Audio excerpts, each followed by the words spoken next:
वालेकुम सलाम जी। बोले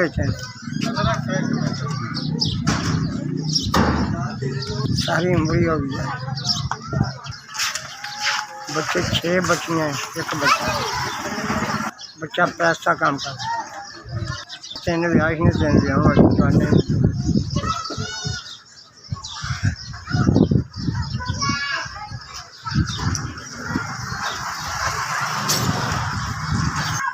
हालात जी रकम मारे ही नहीं तो वक्त ही मर के पास होंदा गा। जरा कमाई का उही यार जरा कमाई का सारी उम्र जी गरीबी लंघ गई है। बच्चियाँ 3 व्याहियां ने 3 व्याहन वालियां ने ते मैं ना व्याहियां जान ते अल्लाह मैंने जरा ना परदादे दे मेरी बड़ी औखी मद वक्त पास होया बजाय घर वाली बीमार रहिंदी है।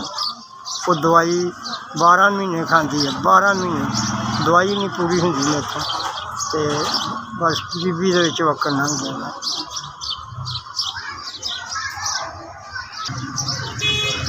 ये अल्लाह की वारस है, वही दिन कटने वाला है। बंदे ने की कटना, बंदा की दे सकता जे दे के तो उस जितला दिता। शुक्र है जो रब दिता जो जितलाउंदा नहीं। गल इस तरह जी गरीबी आके तो गुआढ़ियों तो आटा ले लीदा, किसी किसी को दुकाना को ले लीदा। दुकान वाले तंग करते हैं अगे अज दे देंगे कल दे देंगे, इस तरह वक्त सिखा देता तो औखा ही वक्त लंघदा।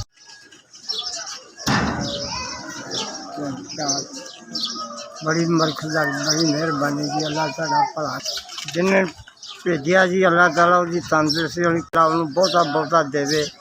अल्लाह वो मुश्किल हल करे। वो पिछे सानू भी अल्लाह ने फेर दिता जी। ऐसे जी जिन्होंने मैंने 4000 भेजा उन्होंने शुक्रिया।